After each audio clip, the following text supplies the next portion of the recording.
Welcome, beautiful buddy Saint-Germain family to, I believe, episode 9, PSGINT, reacting to tweets. Today's video, we'll be going through the tweets again on the timeline here. Let's get it.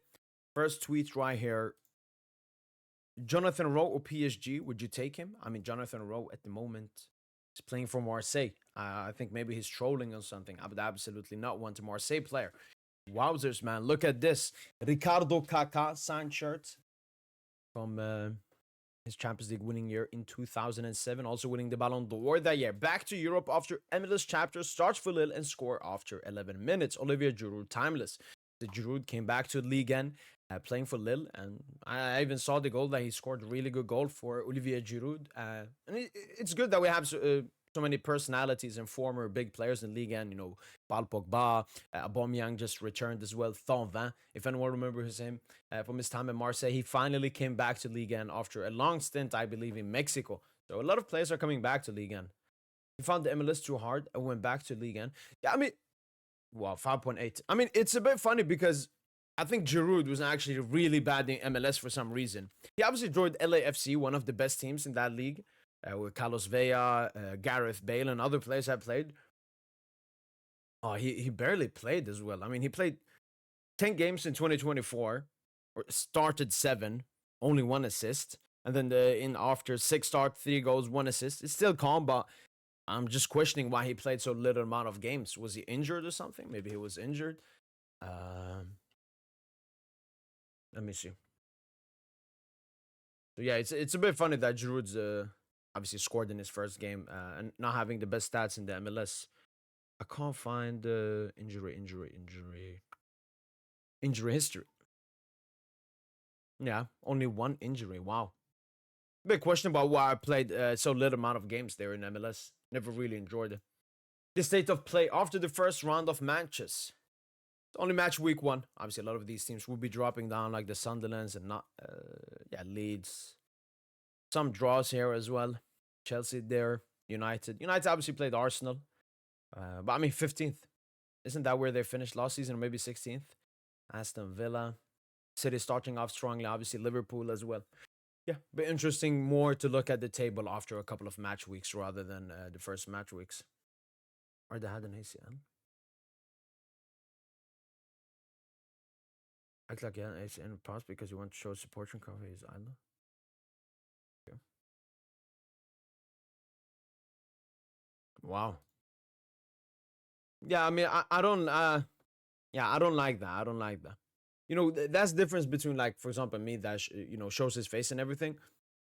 These people, they're just working behind the curtains. Like, same person that works for Barca Universal, Madrid Universal, and Touchline. Same people, and they also work for UEFA. Probably their Twitter account or something. I don't know. Yeah, it's really confusing. Because, I mean, these pages are supposed to be neutral. They're supposed to hire people. I mean, it's very hard to find someone neutral. Someone always has a bias towards some player or some clubs or something. I mean, these are well-known Barca fans. And I mean, that's why, Touchline, the Twitter account, you see so much Barca prop and Lamine glazing and all of that. Because he's a Barca fan. And why he, like, talks bad about Dembele. And, like, Dembele wins the trophy, has a great game. And I see on the timeline he's tweeted, who's going to win the Ballon d'Or. Picture of Yamal and Dembele. And I'm like, what? What? Like, I can understand. Let's say, for example, it's Saturday. Barca play, I don't know, Bilbao. PSG play Lille. Dembele has a great game. Yamal has a great game. I mean, that would make sense to put it out at the same time. Maybe in the middle of the season, there's still a debate who do you think is going to win. Come on, we're in the middle of the summer. Dembele has finished off the Ballon d'Or campaign. He's winning more trophies, whilst Yamal is not even playing them. I mean, it's so disgusting, man. Claude Makelele, I would give the Ballon d'Or to Ousmane Dembele. And, this is obviously a big thing in France. France, obviously, the recent Ballon d'Or winner was Karim Benzema. And before that, they had Zidane. I'm unsure if Platini, some French. I'm unsure if some previous French dude has won the Ballon d'Or. Maybe Copa. Yeah, Copa, Raymond Copa in 58.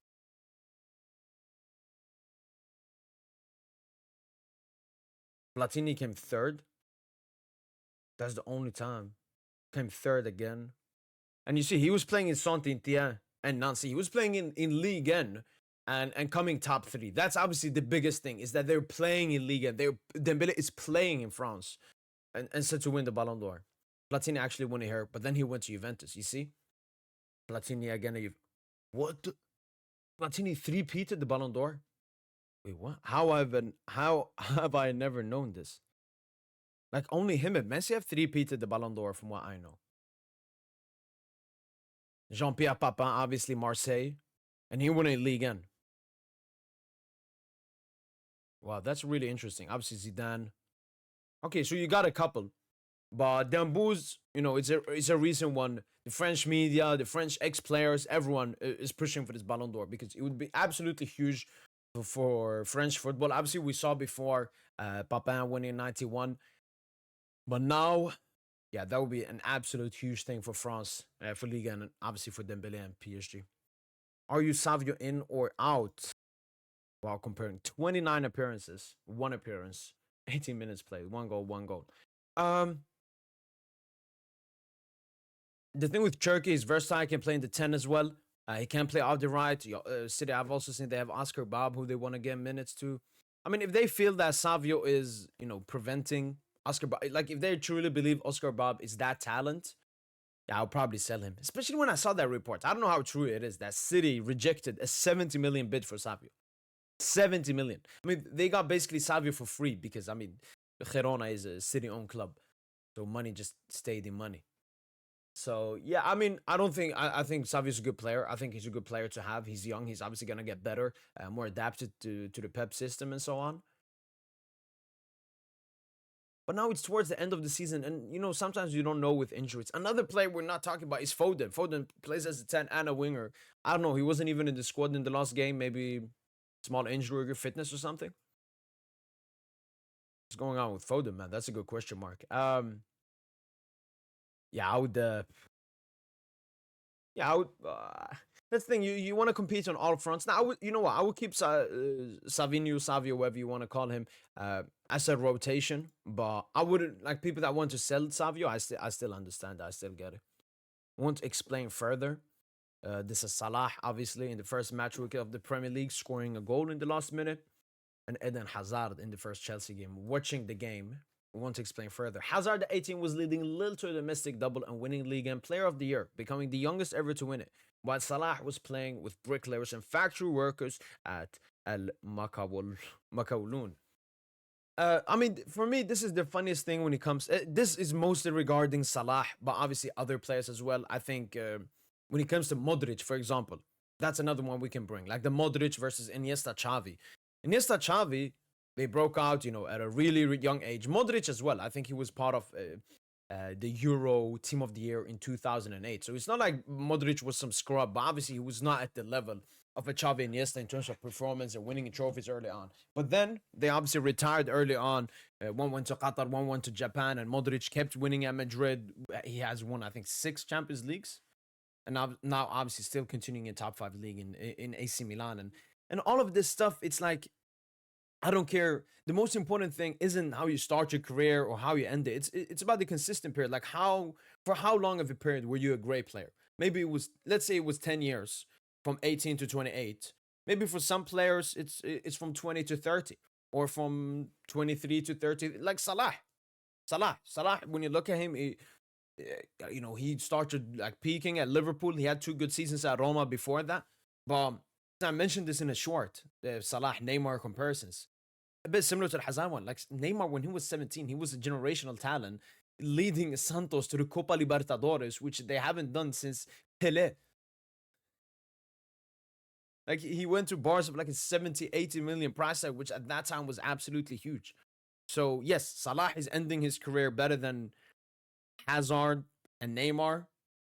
But like how old is Salah? Is he 33? 33? 34? Salah record, big 6. 33. Yeah, just became 33. So I mean, he's just ending his career better than these players.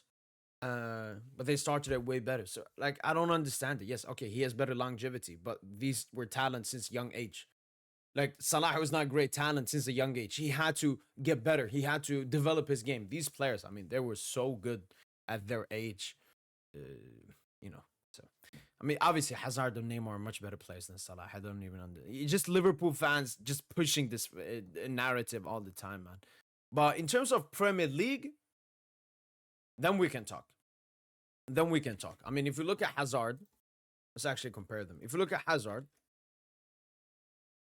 they will show like Premier League here. Premier League, 7 seasons, 245 games, 85 goals, 54 assists. Now let's take a look at Salah. Because when it comes to Premier League, obviously how long you've been there and how long you win and so much obviously matters. Salah, see, he's played 11 seasons. Wow, that's crazy. You know, when you think of Hazard, I mean, he's played so long in Chelsea, but Salah, man, 11 seasons. Obviously, they're counting this season that's going on now. 302 games played, 187 goals, 87 assists, which 85 and 54. Then, obviously, when it comes to trophies, Salah has 2 Premier Leagues, and I believe Hazard also has 2 Premier Leagues, one with Mourinho and one with Antonio Conte. So, if you're talking like about Premier League legacy and so on, yeah, I would say Salah has a greater legacy. I mean, Salah is, he's competing with the top people, soon becoming one of the top scorers in the Premier League and so on. So, in terms of like legacy and so on, yeah, sure. I mean, just that's the biggest thing with Salah. It's never like just Salah prop. It's always like oh, look at Hazard, oh, look at Neymar. It was the same thing with Vinny. Like when Vinny was cooking last year, it was just oh, Vinny, Neymar, Vinny. Like what are you doing, man? Stop comparing him to Neymar, man. Embarrassing. Lefty capable of playing with his weak foot on the right side makes me think we had that guy in our club back then. Lefty capable of playing with his weak foot on the right side. Luis Enrique is still inclined to focus on 2 profiles before the end of the transfer window. A right back. Wow. I just reported that we're not going for a right back, but we're still going for a right back, and above all, a left-footed player capable of playing as an inverted wing on the right side. Interesting. I mean, that's probably Magnus Achelios. Angel Di Maria would be absolutely... I mean, he would be absolutely insane if we managed to get Di Maria prime at PSG again, man. What a player Di Maria was. Which club is this? Attack, midfield, defense. I mean, PSG. So, I mean, defense, if you count in the goalkeeper as well, Lucas Chevalier, Zabarni Pacho, Hakimi, Nuno Mendes, João Neves, Vitinha, Fabian Ruiz. An attack. Osman Dembele, Desiree Doué, Khvichek Kvaratskhelia. I mean, it's a complete squad. The other 2 teams I'm thinking of is Liverpool and Barca. Let's try all the teams. Liverpool, Alisson in goal, Frimpong, Kerkez, Van Dijk, Konate. Yeah. Midfield, McAllister, Wirtz, Gravenberg. Yeah. Salah, Isak, Ekitike. Salah, Ekitike, Gakpo. Then it's a big question mark. But if they do get Isak, I think, yeah, they enter into it. Barca, defense, Juan Garcia, Kunda, Araujo, Kubarsi, Balde. Yeah. Midfield, that's where the question mark comes in. Because Pedri, we all know about Pedri. Like Dion, Gavi. If Gavi can come back to his best. Dani Olmo. Attack, definitely. Rafinha, Yamal, Leva, 100%. It's only Pedri. Olmo is just too injured. That's the issue with Olmo. I mean, if you want to put Olmo, I guess, you see, Barca, I wouldn't give them midfield.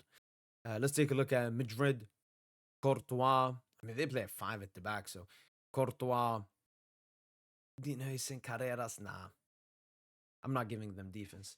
Midfield, Valverde, Bellingham, Chouameni, Camavinga, Guller, Ceballos. No. Attack, yeah. Mbappe, Vini, Franco, Guller, Hendrik, Mastantuono, Rodrigo, Mbappe, Vini. If I haven't forgotten anyone, I'll give them attack. I wouldn't give them these 2. Last team, I guess, Bayern München. Defense, no. Midfield, Kimmich, Pavlovic, Bischoff, Musiala, yeah. Attack, Olise Kane, Luis Diaz, yeah. But not the defense. Well, this was interesting to look at. Johnny Cardoso Instagram. It wasn't the start we wanted, but this is just the beginning. We continue. Yeah, I mean, so embarrassing about Atletico Madrid. I mean, this was supposed to be another season where you're competing with Barca and Madrid, and you're just dropping 3 points, stupid points. 3 points that we can look back in the middle of the season or towards the end of the season and be like, why did Atletico drop those points? So yeah, it's a bit embarrassing from Atletico Madrid. Valencia has made an offer for Chelsea to defend the Ben Chilwell. Chilwell can't find the club. La Liga is so unserious. This guy was a Premier League flop who almost got relegated, and now he's scoring goals for fun every other week. I mean, obviously, Arsenal fan. I mean, I don't understand. Like, it's only Premier League fans that do this. You know, people back their club. I back PSG. Barca fans back Barca. Madrid fans back Madrid. Bayern fans back Bayern. But the league backing is so disgusting. Yes, we know the Premier League is here. You have so much money, you have so much talent, and all of this. But I mean, look at the Premier League last season. Liverpool were completely dominating, and they lost in the Champions League round of 16. And we all remember that Parc des Princes game. You know, that's one lucky thing with Liverpool last season is they didn't get embarrassed. We managed to squeeze in like a penalty win at Anfield. But we were supposed to just completely, I don't know, destroy them at the Parc des Princes. This obsession about the Premier League and it's so great and all of that. Rafinha was not a Premier League flop. I mean, both Chelsea and Barcelona were after Rafinha for like an insane sum because Leeds did not get relegated. Yeah, and he played for a shit side. I mean, we've seen players, probably think of someone, you know, top players that their team nearly got. I don't understand this Premier League stuff, man. There's some player. Hey. Yeah, look at Zabane, man. Just treating him as a kid, man. Poof. Genius, man. What a great signing.